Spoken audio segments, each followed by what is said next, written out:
Hi, and welcome to my video series on the amazing women in business.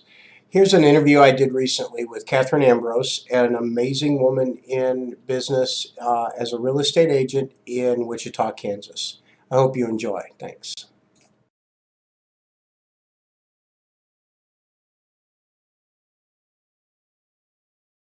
Katherine Ambrose with the Ambrose team in Wichita, Kansas. Thank you for being with Yes. me to talk about amazing women in business. Um, Well, my pleasure. I wanted to visit with you because you're a person I've known for a long time now, like 10 years or so. And hmm when we first met, you were at a point where you were making a big decision about your business, which you ended up pursuing that path. And then a lot of stuff has happened since then. So, first of all, talk a little bit about what got you into real estate in the first place, why Wichita, those kinds of things. Okay. Well, my husband and I both grew up in Wichita, and I was only 21 years old when I got a real estate license. The reason I got it was because I was a very gung-ho young apartment manager, and I heard a rumor that we might be required in apartment management to have a real estate license. So, boy, I just went out there and got one real quick. And not realizing I'd have to have a real estate broker, and so I just learned a lot on the way. I ended up signing up with a broker and giving it a shot for a short amount of time until we got transferred to Kansas City. And I thought, whew, I can get out of real estate gracefully and maybe I'll come back when I'm older. Because I'd never purchased a home at that point, and I really felt way out of my element, and I felt like real estate agents were mean. And so I always kept real estate in the back of my mind as something that I might do later on. So, and I did in 1996. I became a real estate agent. We moved back to Wichita, and I became a real estate agent. My first year, I spent a lot of that time trying to kind of figure things out. And by my second year, I was one of the top selling agents in my real estate Wow. office. So it was a huge transition. And then my husband, um, who managed two Venture stores in Wichita. When Venture went out of business, we had the opportunity to move again with another retail company. And I said, why don't we just, we'd moved around so much, I thought, why don't we just stay put and give real estate a try together? And so he joined me. It was kind of a grand experiment. And he joined me in real estate, and we've been together doing it ever since. And that's interesting because among the most successful real estate teams I'm aware of, very many of them are husband and wife teams. And more often than not, it was the wife who started the business and brought her husband in later, which sounds like was true for you. Yeah, and it was scary to give up a good salaried position with benefits and have him come into real estate also, where we're both on commission. There are no benefits whatsoever. And it was very scary, but it ended up working out really well. So we really enjoy our careers and we like working together. That, And I think husband and wives it works out really well because you have to spend a certain amount of money and time and energy developing kind of a sphere of influence and, just a network. And so you might as well do it together. so, and that's something that I wasn't going to go this way, but that brings something up because, first of all, not all husbands and wives do work well together. I know of, Well, we don't work well together every minute of the day. right. But I would say overall, it worked out really well, and we do work well together. Well, we joke that Randy used to quit all the time at the beginning because I would tell him the way I thought it should be done, and he was used to running two large stores with hundreds of employees, and so he'd get mad and quit, and I'd think, God, we don't have time for him to quit again. Right. He'd come back a couple of hours later. So I had to learn to be nicer, and I had to learn to let him develop his own way of doing things, explaining contracts and just his own way of doing things. And we really never sat down and said, okay, you're going to do this and I'm going to do that. And I think for a lot of teams that would be a smart thing to do. But we have almost identical behavior profiles. And but we have a lot of differences too. And my husband is not one to really sit down and plan things. he just goes to work and I go to work, and we just naturally work well together. Some clients are working pretty much exclusively with him, and some are working exclusively with me, and then some of them, you know, kind of go back and forth a little bit. So it's just a very natural way of working that we have. Okay. So it's not a duplicate, you know, it's not anything maybe that somebody could duplicate, but it works for us. Okay. So, and one of the reasons I wanted to do these videos, and we talked about this before we started, is that there's a perception, I think, in our society now that most people don't feel that they can be successful, and they think that somehow that people who are successful have somehow had a break that they didn't get, or it was easier, or they were crooks. So talk a little bit about some of the challenges that you've had, the things that have tried to hold you back, what you overcame, those kinds of things. Okay. Well, I've had many, many challenges. When I became a real estate agent in 1996, I'd been a stay-at-home mom for quite a while. And in my mind, I had one appropriate outfit. I had one business suit. And everything else I had was mommy clothes, jeans and sweats. I had basically a wrecked car. You know, it was a car that was not, you know, didn't look like a real estate car.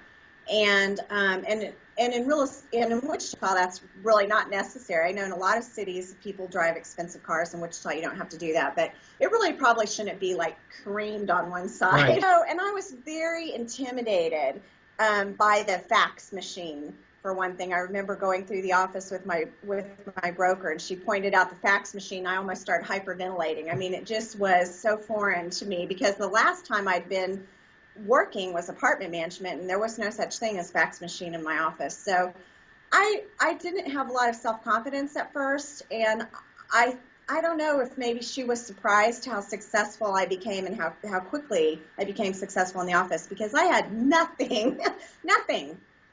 There were no breaks, and Randy and I had lived away from Wichita since 1989, and so when we came back in 96, we basically had no sphere of influence either. We didn't have friends here. If we did, you know, we'd all kind of gone our separate ways. We were completely disconnected from everyone, so I started with nothing. And then when Randy joined me in real estate, I mean, he too, started really with nothing other than what I'd already created. And we both kind of built our business initially on open houses, which I think a lot of real estate agents think that you can't get business off of opens, but that's how we got started. And I always tell realtors today that if they're able to convert off of an open, that shows some talent. And you don't have to be good at open houses in order to be successful in real estate, but if you happen to be, it can be a great way to get started. And we farmed our neighborhood very, very hard. There's definitely a science, I think, to open houses. One thing that was, I think, helpful to us was that because we didn't have any breaks, we were so scared, both being on commission and having no health insurance and all those things. I think we were so scared that it really caused us to be very, very learning-based and to be looking all the time for ways to be successful. I remember one particular struggle we had, and that was, how the heck do you sell your own listings? It was like a magic trick to us, because we were very successful with listings, but we never could figure out how to sell them ourselves. And so that was a big little stumbling block initially. And so we learned it and have done great with that, you know, ever since. But that was the biggie. I mean, there's a lot of things to learn in real estate. So you started literally with nothing. You built a team. You bought a franchise. And you don't have to name, I'd rather you didn't name the franchise. You bought a franchise, and you don't own that franchise anymore. And I know that was a huge challenge, because you had basically to restart. And we talked a lot about that when you were going through that. So share. And I'm still going through it. It's tough, because that was a big dream. I thought that owning this franchise was going to be our huge break. My parents went to college with the people that started Pizza Hut, and I thought, if we don't do this franchise, we're going to miss out on our Pizza Hut.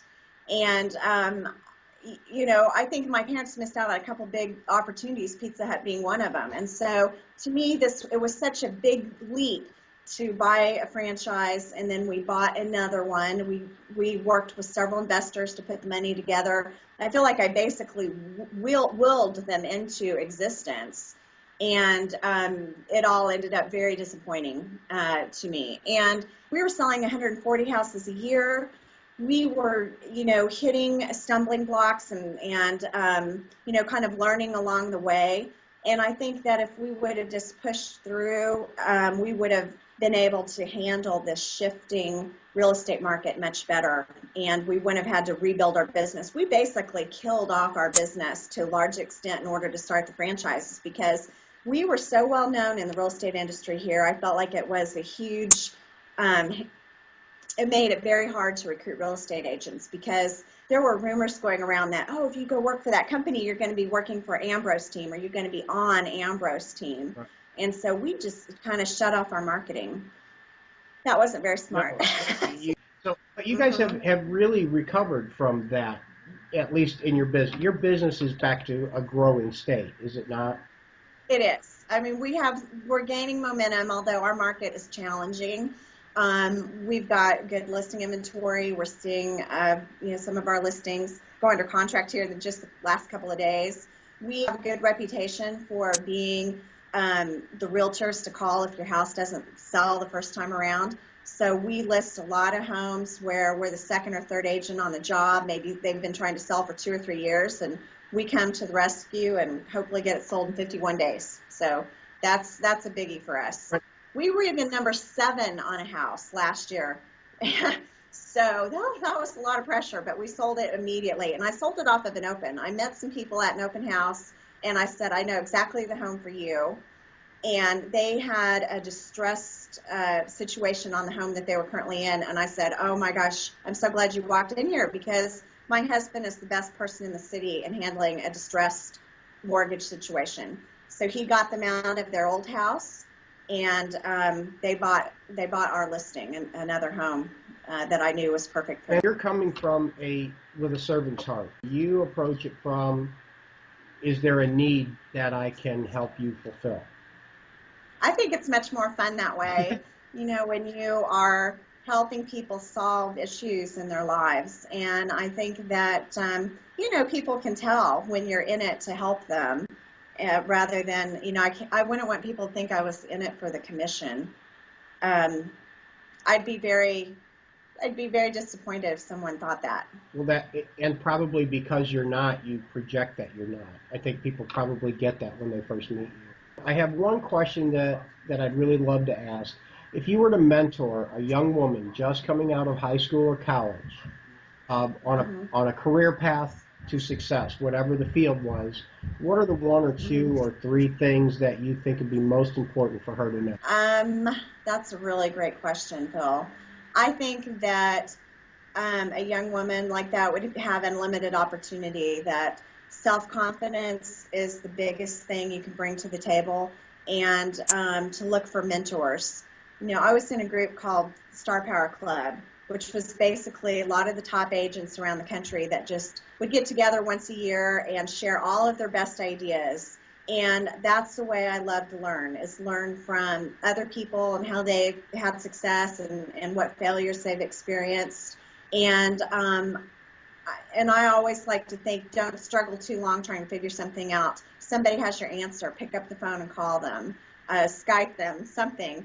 Go find the answers. So go find some mentors, and they will really make a big difference for you. Perfect. Is there anything that you wish I would have asked you that I didn't? That's one of my favorite questions to ask people. And so I would say that's a good question to remember, no matter what business you're in. That's always a good way to dig out something a little bit more to help people. Well, I think real estate is a fabulous career, and I've really enjoyed it.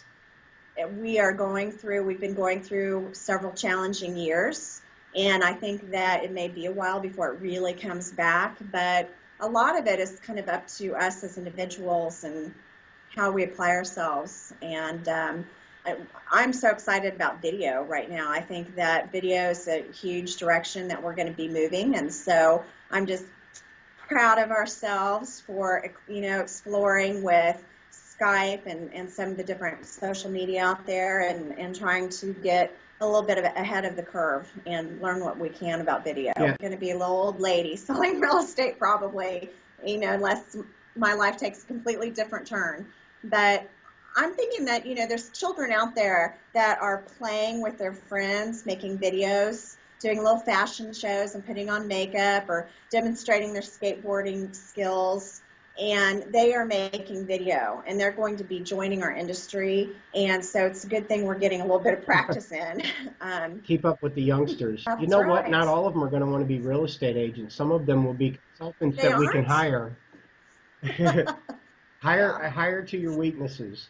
Apply your strengths and hire to your weaknesses. I like, though, this kind of do-it-yourself idea. I think that the more self-sufficient we can be in learning video or whatever it is, the better. I have been in a position where I've had a large staff.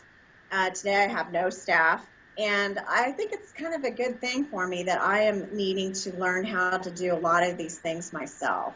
And so if I do have an administrative assistant someday in the future, I'll have a better idea of what I'm going to need them to do, and I'll also have some experience in some of these areas. That's probably what I've enjoyed the most about being a husband and wife team, is that I haven't had to figure out everything out on my own, that I had my husband to talk to about every little thing. And it might not be that I didn't have an answer in my mind, but just being able to brainstorm it with somebody that really cares, about the same people you do and the same situation you do, it really helps. I love it. Has a vested interest in your success. Okay. Well, I think that's a good place to leave it. So I'm going to hit. Thank you so much for being on here.